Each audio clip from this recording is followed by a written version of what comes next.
بسم اللہ الرحمن الرحیم۔ السلام علیکم دوستو، بہت پرانے وقتوں کا قصہ ہے۔ ایک بادشاہ کی 7 بیٹیاں تھیں۔ ایک دن بادشاہ بہت خوش ہو کر اپنی بیٹیوں کو بلاتا ہے اور باری باری ان سے پوچھتا ہے کہ تم لوگ کس کا دیا ہوا کھاتے ہو؟ اگر مجھے تم لوگوں کا جواب اچھا لگا تو تمہارا من چاہا انعام بھی تم لوگوں کو دوں گا۔ سب ایک لائن میں کھڑی ہو جاؤ اور باری باری بتاؤ کہ تم کس کا دیا کھاتی ہو اور کس کا دیا ہوا پہنتی ہو۔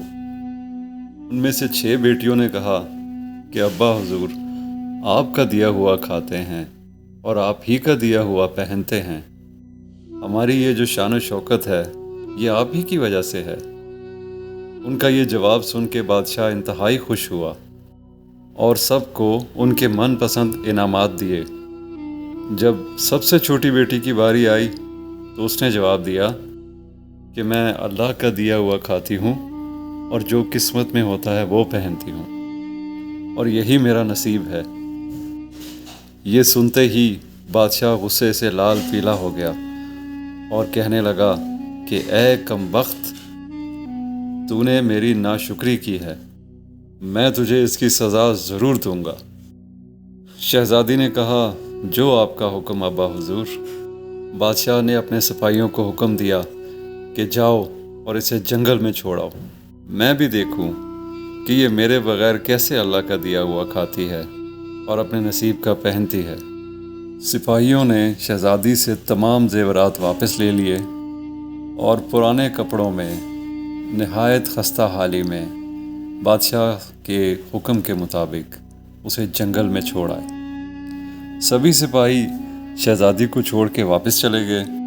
شہزادی حیرت اور خوف سے جنگل کو دیکھتی رہی۔ چاروں طرف درخت ہی درخت تھے اور دوپہر سے شام ہونے والی تھی، تو شہزادی نے سوچا کہ کیوں نہ کچھ لکڑیاں جمع کر لوں تاکہ رات کو آگ جلاؤں، پھر کوئی جنگلی جانور میرے پاس نہیں آئے گا اور رات بھی اچھے سے گزر جائے گی۔ شہزادی جنگل میں لکڑیاں ڈھونڈنے چل پڑی۔ شہزادی کی نظر ایک جھونپڑی پر پڑی، جس جھونپڑی کے باہر ایک بکری بندھی ہوئی تھی اور جھونپڑی کے اندر سے کسی کے کھانسنے کی آواز آ رہی تھی۔ پہلے تو شہزادی بہت حیران ہوئی کہ اتنے ویران جنگل میں جھونپڑی۔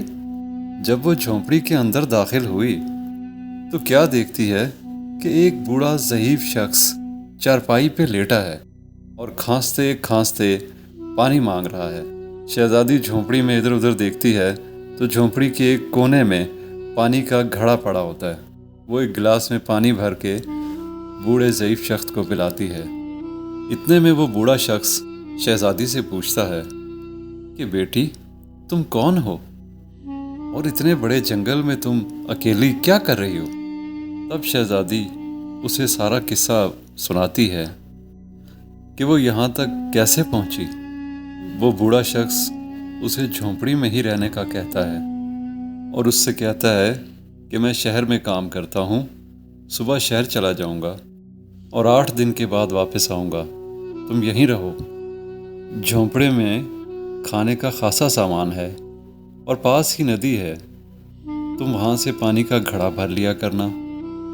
صبح وہ ضعیف شخص شہر چلا جاتا ہے اور شہزادی جھونپڑی کی صفائی کر کے بکری کا دودھ نکالتی ہے۔ شہزادی آدھا دودھ اپنے لیے رکھ لیتی ہے اور آدھا جھونپڑی کے باہر رکھ دیتی ہے کہ رات کو کوئی جانور بھوکا پیاسا ہوگا تو پی لے گا، اور خود اندر آ کے سو جاتی ہے۔ صبح سویرے جب شہزادی بیدار ہوتی ہے تو کیا دیکھتی ہے کہ دودھ کا برتن خالی ہے اور اس کے پاس ایک قیمتی موتی پڑا ہے، جو کہ دیکھنے میں نہایت نایاب اور قیمتی معلوم ہوتا ہے، اور پاس ہی سانپ کے نشان بھی نظر آتے ہیں۔ تب شہزادی کو یاد آتا ہے کہ بچپن میں اس نے سنا تھا کہ جب کوئی نایاب سانپ بہت خوش ہوتا ہے تو ایک ایسا لال اگلتا ہے کہ جس کی قیمت ہیرے جواہرات سے بھی بہت زیادہ ہوتی ہے۔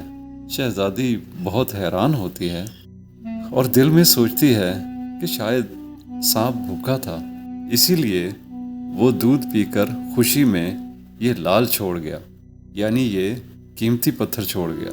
फिर वो लाल उठाकर अपने पास रख लेती है। फिर रात को शहजादी दूध रख देती है और अगली सुबह जब देखती है तो फिर एक लाल पड़ा होता है। ऐसे ही करते करते 7 दिन गुजर जाते हैं और शहजादी के पास 7 लाल जमा हो जाते हैं। और उस दिन बूढ़ा ज़ईफ़ भी आ जाता है। अब शहजादी उसे लाल दिखाती है और सारा वाक़या बताती है और बूढ़े ज़ईफ़ शख्स को 3 लाल दे देती है और कहती है कि शहर जाकर ये लाल बेच दो और आते वक्त अपने साथ महल बनाने वाले मज़दूर लेकर आना। और बाकी 4 लाल शहजादी अपने गले में माला के तौर पर पहन लेती है और कुछ ही महीनों में जंगल में एक आलीशान महल तैयार हो जाता है, जिसमें वो बूढ़ा ज़ईफ़ और शहजादी रहने लगते हैं। ऐसा खूबसूरत महल जिसमें हर तरह की आराइश, माल व दौलत, नौकर चाकर, खादमाएँ खादिम मौजूद होते हैं। शहजादी जंगल में लकड़ी का कारखाना बना लेती है जिसमें गरीब मज़दूर काम करते हैं और उनकी रोज़ी रोटी भी चलती रहती है। देखते ही देखते जंगल शहरनुमा बन जाता है और दूर दूर तक धूम मच जाती है कि शहजादी बहुत ही रहमदिल है। और ऐसे ही ये खबर बादशाह तक पहुंच जाती है तो बादशाह के दिल में इश्तियाक होता है कि देखूं तो सही कि ये कौन से मुल्क की शहजादी है जिसकी इतनी तारीफ़ें हो रही हैं। बादशाह अपने सिपाहियों के हाथ पैगाम भेजता है शहजादी से मिलने का। और यहाँ शहजादी के सिपाही जब शहजादी को बताते हैं तो शहजादी ये हुक्म देती है कि बादशाह सलामत एक ही शर्त पर हमसे मिल सकते हैं कि वो अपनी तमाम बेटियों के साथ आएं। सिपाही जाकर अपने बादशाह को पैगाम दे देते हैं। एक दिन बादशाह अपनी तमाम बेटियों के साथ शहजादी के महल में आता है। शहजादी उन सब से चेहरे पर नकाब पहनकर मिलती है और उनके लिए 7 रंग के खाने पेश करती है। महल की शान व शौकत, खूबसूरती और शहजादी का खूबसूरत अंदाज़ सबको बहुत हैरान करता है और बादशाह को बहुत मुतासिर करता है। आखिर में बादशाह शहजादी से कहता है कि तुम मेरी बेटी की जगह पर हो और मैं भी तुम्हारे कहने पर अपनी तमाम बेटियों के साथ आया हूँ। फिर हमसे ये पर्दा किस लिए? बहुत इसरार पर शहजादी कहती है कि ठीक है, मैं तैयार होकर आती हूँ। सब शहजादियाँ आपस में सरगोशी करने लगती हैं कि इतनी तो तैयार है, इतने महंगे ज़ेवरात पहने हुए हैं, अब और कितना तैयार होकर आएगी। इतने में क्या देखते हैं कि दूर से कोई खस्ता हाल कपड़ों में आ रहा है और गौर करने पर बादशाह को याद आता है कि ये तो मेरी बेटी है, ये अभी तक ज़िंदा है। मैंने तो सोचा था कि इसे जंगल के जानवर खा गए होंगे। तो मैंने अपने सिपाहियों को इसकी खबर लेने के लिए भेजा था तो उन्होंने मुझे बताया था कि वहाँ शहजादी का कोई नामो निशान नहीं है। फिर ये कैसे मुमकिन है? बादशाह खुशी से झूम उठता है और कहता है कि शहजादी को बुलाओ, मैं तुम्हें शहजादी से आज़ाद करवा के ले जाऊंगा, चाहे वो तुम्हारी कीमत में मेरी सारी बादशाहत मांग ले। ये सुनते ही शहजादी कहती है कि नहीं अब्बा हुजूर, मैं ही वो शहजादी हूँ। मैं ना कहती थी कि मैं अल्लाह का दिया खाती हूँ और अपने नसीब का पहनती हूँ। बस उसी अल्लाह ने मुझे कहाँ से कहाँ पहुँचा दिया है कि आज मैं आपसे भी ज़्यादा अमीर हूँ।